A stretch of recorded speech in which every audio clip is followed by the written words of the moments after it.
Hello everyone, CGPSC vibes में आप सभी का स्वागत है। आज हम आपके लिए लेकर आए हैं छत्तीसगढ़ आर्थिक सर्वेक्षण 2025 की क्लास, जिसमें हम आसान भाषा में सबसे ज़रूरी तथ्यों को एक साथ पढ़ेंगे। जो प्रीवियस ईयर क्वेश्चन पेपर देखें, चाहे वो सीजीपीएससी का एग्ज़ाम हो चाहे सीजी व्यापम का, ठीक है, जिसमें भी आर्थिक सर्वेक्षण से क्वेश्चन आए हैं, तो जो इम्पॉर्टेंट टॉपिक से क्वेश्चन आए हैं उसी को हम कवर करेंगे, ताकि कम समय में हमारा पूरा आर्थिक सर्वेक्षण पूरा हो जाए। ठीक है, तो चलिए बिना लेट के स्टार्ट करते हैं। सबसे पहले हम समझते हैं, हमारे सबके मन में एक प्रश्न आता है कि ये आर्थिक सर्वेक्षण होता क्या है, ये है क्या चीज़, तो उसे समझते हैं। आर्थिक सर्वेक्षण क्या होता है, तो ये हर साल छत्तीसगढ़ सरकार बजट से पहले एक रिपोर्ट पेश करती है, जिसमें राज्य की आर्थिक स्थिति का लेखा जोखा होता है कि किस क्षेत्र में विकास हुआ है, कहाँ गिरावट आई है और क्या क्या योजना लाई गई है। इन सब पर क्या आर्थिक सर्वेक्षण लाया जाता है। ये केवल ना परीक्षा की दृष्टि से इम्पोर्टेंट है, बल्कि ये राज्य के विकास को समझने के लिए भी इम्पोर्टेंट होता है। क्या आर्थिक सर्वेक्षण। उम्मीद करती हूँ कि आर्थिक सर्वेक्षण होता क्या है ये आपको समझ आ गया होगा। अब चलिए कुछ इम्पोर्टेंट डेटा जो हमारे परीक्षा की दृष्टि से इम्पोर्टेंट है उस पर बात करते हैं। तो पहले तो हम देखते हैं कि छत्तीसगढ़ का जो आर्थिक विकास दर, ठीक है, जीएसडीपी कितना है ये देखते हैं। तो पहले तो हमको छत्तीसगढ़ का जीएसडीपी जानने से पहले भारत का भी जानना पड़ेगा। तो अर्थव्यवस्था विकास दर, अर्थव्यवस्था विकास दर, ठीक है, स्थिर कीमतों पे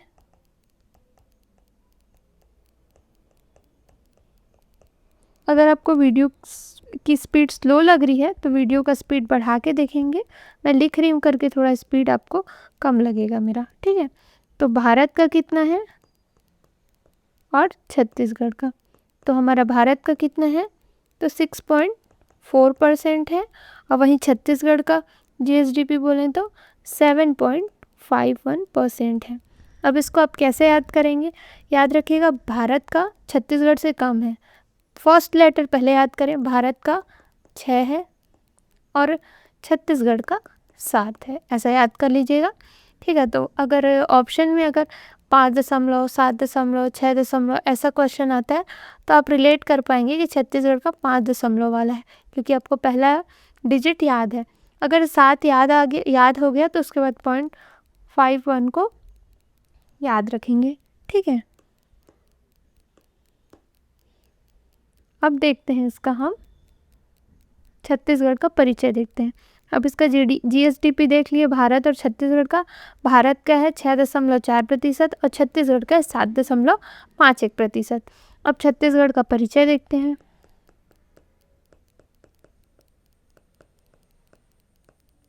ठीक है, बेसिक परिचय ये देख लेते हैं। तो छत्तीसगढ़ का परिचय, अगर क्षेत्रफल बोलें, क्षेत्रफल कितना है, तो 135,191 वर्ग किलोमीटर, ठीक है, ऐसे याद रखिएगा। इसको 1,35,191 वर्ग किलोमीटर ना याद करके सिर्फ इतना याद रखेंगे कि 135,191 वर्ग किलोमीटर है। इसका विस्तार बोले कि विस्तार कितना है, तो ये देश के कुल भौगोलिक क्षेत्र का 4.1% है, इसे भी ध्यान रखेंगे। अगर जनसंख्या की बात करें कि छत्तीसगढ़ का जनसंख्या कितना है इकोनॉमी सर्वे में, तो 2.55 करोड़ है, 2.55 करोड़ है। ये सब जनगणना 2011 के अनुसार है, ध्यान रखिएगा, ठीक है। 2011 का डेटा ज़्यादा पूछता है, इसलिए इसे ध्यान रखेंगे। अगर 2025 का डेटा पूछता है, 1 मार्च 2025 का डेटा, ठीक है, 1 मार्च 2025 की स्थिति में जनसंख्या कितनी है, तो 3.08 करोड़ है, ध्यान रखिएगा। देखिए 2011 में 2.55 करोड़ था, जो अभी 1 मार्च 2025 की स्थिति में 3.08 करोड़ हो चुका है, ठीक है। अब इसका वन क्षेत्र, अब इसका हम भौगोलिक क्षेत्र तो देख लिए कि इसका क्षेत्र कितना है, 1,35,191 वर्ग किलोमीटर, जो पूरे देश का कितना है 4.1% है भौगोलिक स्थिति में। जनसंख्या कितनी है तो 2.55 करोड़ 55 करोड़ जनसंख्या है 2011 के अनुसार। 1 मार्च 2025 के अनुसार 3.08 करोड़ है। मैं इसको बार बार इसलिए बता रही हूँ कि यहाँ से क्वेश्चन आते हैं और हम भूल जाते हैं, इसलिए मैं बार बार रिपीट करा रही हूँ, ठीक है। अब इसका वन क्षेत्रफल देखते हैं। तो इसका वन क्षेत्रफल है, कितना है वन क्षेत्रफल, तो 59,820.78 वर्ग किलोमीटर, ठीक है। अगर इसको ऐसा याद करना चाहे कि 59,820.68 वर्ग किलोमीटर वन क्षेत्रफल है, तो ऐसा बहुत लंबा होगा, इसलिए ऐसा याद रखेंगे 59,820, ठीक है। पहले तो इतना ही याद रखेंगे, उसके बाद पॉइंट वाले पे जाएंगे, ठीक है। तो आपको अभी क्या याद रखना है, 59,820 क्या है, वन क्षेत्रफल है। अब एग्ज़ाम में पूछा गया एक क्वेश्चन है, इसे स्टार मार्क कर लीजिएगा, ये एग्ज़ाम में कई बार पूछा गया है। वनावरण में स्थान, ठीक है, वनावरण में स्थान, तो वनावरण में स्थान कौन सा है, तो चौथा है। मैं थोड़ा तिरछा लिख दे रही हूँ, इसे अब मैं कोशिश करूँगी सीधा लिखने का, ठीक है, इसे याद रखिएगा। और एक क्वेश्चन एग्ज़ाम में और भी पूछा जाता है, इसे भी ध्यान रखेंगे। कृषि कार्य में संलग्न कि छत्तीसगढ़ के कितने प्रतिशत लोग कृषि कार्य में संलग्न रहते हैं, कृषि में संलग्न रहते हैं, तो कितने लोग रहते हैं, जनसंख्या के 70% जनसंख्या कृषि कार्य करती है, ध्यान रखिएगा। और अगर प्रतिशत में पूछ रहा है तो 70% लोग, लेकिन उसे ही पूछा जाए कि अगर जनसंख्या में कितना है, कितने लाख लोग करते हैं, तो ध्यान रखिएगा 40.10 लाख कृषक परिवार कृषि कार्य करते हैं, ठीक है। कितने परिवार हैं, 40.10 लाख परिवार कृषक हैं, ठीक है। और इसमें भी एक फैक्ट है कि जो मतलब ये 40.10 लाख परिवार हैं, इसको हम मान लीजिए 100% मानते हैं, 40.10 लाख कृषक परिवार हैं, इसमें के 80, ठीक है, 80, ये जो पूरा 80 है ये कौन से हैं, तो लघु एवं सीमांत कृषक परिवार हैं, लघु एवं सीमांत श्रेणी के कृषक हैं, ठीक है, इसे ध्यान रखिएगा, ठीक है। उम्मीद करती इतना आपको समझ आया होगा। अब हम देख लेते हैं SRS रिपोर्ट। अब ये SRS रिपोर्ट क्या होता है, इस पे बात करते हैं। SRS रिपोर्ट, जिसको बोलते हैं सैंपल रजिस्ट्रेशन सिस्टम, ठीक है। SRS का फुल फॉर्म है सैंपल रजिस्ट्रेशन सिस्टम। इसमें क्या होता है, ये रिपोर्ट MMR, ठीक है, मतलब मातृत्व मृत्यु दर, और IMR, ठीक है, शिशु मृत्यु दर, इसको बताता है। तो हम इसमें पहले मैं हाईलाइट कर देती हूँ, MMR इसको बोलते हैं मातृ मृत्यु दर, और एक है IMR शिशु मृत्यु दर, ठीक है, ध्यान रखिएगा इससे।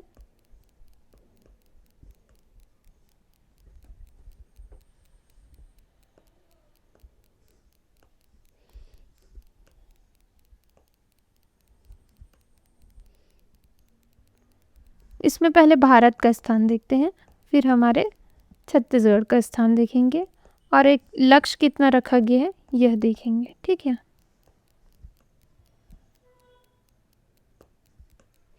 तो भारत में कितना MMR है 2018-19 के अनुसार, ठीक है, 18-20 के अनुसार जो डेटा निकला है उसमें मातृ मृत्यु दर कितना है, तो 97 प्रति लाख। प्रति लाख में मतलब 1 लाख, प्रति लाख मतलब 1 लाख रुपए निकल रहा है। 1 लाख में 97 लोगों की मृत्यु होती है, ठीक है। 1 लाख माताओं में 97 लोगों की मृत्यु होती है, ऐसा बोल रहे हैं, ठीक है। और IMR, ठीक है, शिशु मृत्यु दर जो 1000 में गिनती किया जाता है, जो 28 प्रति 1000, ठीक है। मतलब 1000 में 28 जो माताएं रहती हैं, शिशु रहते हैं, उनकी मृत्यु हो जाती है। इसमें लक्ष्य रखा गया है, ये भारत का डेटा है, ठीक है। ये क्या का डेटा है, भारत का डेटा है। अब यही हम छत्तीसगढ़ का डेटा देखते हैं कि छत्तीसगढ़ में MMR कितना है, तो 137 है।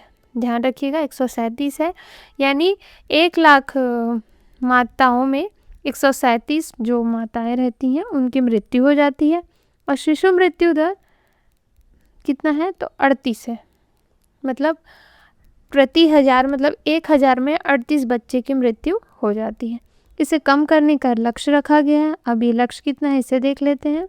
इसमें लक्ष्य रखा गया है 100 से कम करना, 100 से कम। और IMR शिशु मृत्यु दर को कितना तक लाना है, 15 लाना है, ठीक है। मतलब 1000 में 15 लोगों की मृत्यु हो, ऐसा बोल रहे हैं, ठीक है।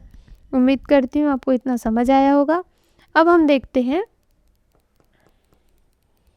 गर्भवती माताओं का प्रसव, ठीक है, जिसको बोलते हैं इसको NFHS, ठीक है।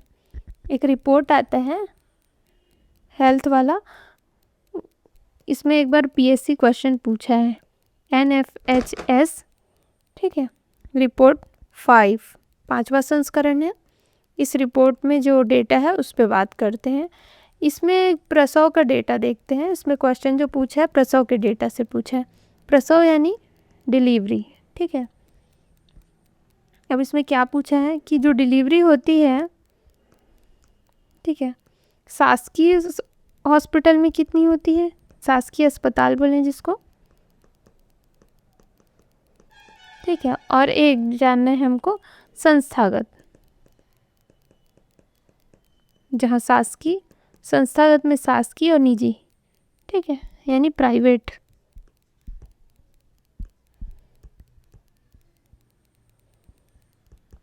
दोनों शामिल है। तो शासकीय में कितना है, तो 70% है। ध्यान रखिएगा 70% है। वहीं संस्थागत में 85.7% है, ठीक है। पहले जो NFHS4 मतलब चौथे संस्करण का जो रिपोर्ट आया था, उसमें शासकीय जो अस्पताल में था वो 55.9% था। वो बढ़कर अब 70 हो गया है। और जो संस्थागत था वो 70.2% था, वो बढ़कर अब 85 हो गया। तो ये वाला डेटा हमको याद रखना है, ठीक है। नेक्स्ट है, अब हम देखते हैं GSDP सकल राज्य घरेलू उत्पाद में क्षेत्रवार प्रतिशत वृद्धि दर स्थिर कीमतों पे देखेंगे, ठीक है।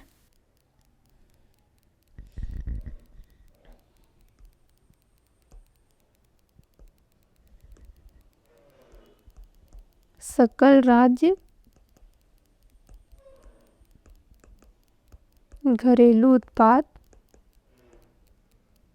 जिसको GSDP बोलते हैं, क्षेत्रवार वृद्धि देखेंगे, वृद्धि दर किस में देखेंगे, तो स्थिर कीमतों पे, ठीक है, स्थिर कीमतों पर ध्यान रखिएगा इसे, ठीक है। तो इसमें 3 क्षेत्र देखेंगे पहले तो हम, ठीक है। 3 क्षेत्र कौन कौन सा, तो एक है कृषि हमारा, दूसरा है उद्योग,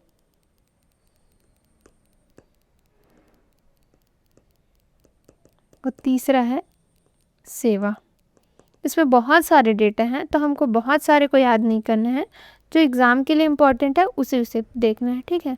तो पहले तो हम 24-25 का डेटा देखेंगे। ठीक है। 24-25 का डेटा देखेंगे। 2000 यहाँ पे मैं ऊपर में लिख देती हूँ। 2024-25 में प्रतिशत वृद्धि अनुमानित, इसे देखेंगे। ठीक है, तो ये कितना कितना है पहले इसे देखते हैं।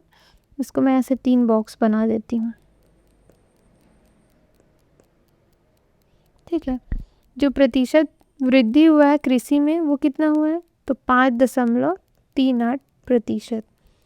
वहीं उद्योग में कितना हुआ है, तो 6.92%। वहीं सेवा में 8.54%। तो देखने से स्पष्ट हो रहा है कि वृद्धि सबसे ज़्यादा किस में हुआ है, तो सेवा क्षेत्र में हुआ है, 8 हुआ है। अब इसे कैसे याद करेंगे, हमको पहले कुछ भी याद नहीं है। ठीक है, तो कैसे याद करेंगे, डेटा याद नहीं होता, तो आप मेरे साथ याद करते चलेंगे। कृषि में है 5, ठीक है, कृषि में 5। उद्योग में जाते हैं 6 लोग, ऐसे याद कर सकते हैं। कृषि में 5 लोग जाते हैं, उद्योग में 6 लोग, क्योंकि उद्योग में ज़्यादा काम रहता है इसलिए 6 लोग। सेवा सर्विस सेक्टर में ज़्यादा लोग की ज़रूरत है, 8 लोग। ठीक है, तो कैसे याद करेंगे, 5, 6, 8, फिर पॉइंट को बाद में आप याद कर सकते हैं। ठीक है, उम्मीद कर सकती हूँ कि आपको ऐसे करने में याद हो सकता है। अब औसत वृद्धि देखते हैं। ठीक है, विगत 13 वर्षों का, ठीक है, 13 वर्षों का, यानी जो 2012-13 से 24-25 तक का। अब कितना वृद्धि हुआ है ये देखते हैं, औसत वृद्धि। ठीक है, अब औसत वृद्धि देखते हैं। औसत वृद्धि हुआ है, औसत वृद्धि 5.39% हुआ है। उद्योग में 5.97% हुआ है और 6.00 मतलब 6% विगत 13 वर्षों में औसत वृद्धि हुआ है। अगर वृद्धि बस पूछे तो ये वाला डेटा लेना है, औसत वृद्धि बोले तो ये वाला डेटा लेना है। इससे 5, 5, 6 याद करना है बस। ठीक है, अब बस ये याद रखना कि कौन से साल में वृद्धि हुआ, ऐसा पूछा था एग्ज़ाम में, तो अगर आप चाहें तो याद कर सकते हैं कि किस साल कमी था और किस साल वृद्धि था। वैसे मैं इसको स्किप करना चाहूँगी, इतना ही डेटा आप पहले याद करें। ठीक है, उसके बाद ही और डेटा देखेंगे। और जीएसडीपी स्थिर भाव में जो मैं बताई थी 2011-12 का डेटा है। 2024-25 का जो बताई थी आपको, स्थिर भाव बोले तो यानी आप समझ जाइएगा वर्ष 2011-12 की बात हो रही है। ठीक है, तो कितना था, 7.51%। इसे हम स्टार्टिंग में देखे थे यहाँ पे। ठीक है, उम्मीद करती हूँ इतना आपको समझ आया होगा। ठीक है, मिलते हैं नेक्स्ट वीडियो में जिसमें हम जनगणना पढ़ेंगे। चैनल को लाइक, शेयर एंड सब्सक्राइब जरूर करिएगा। धन्यवाद।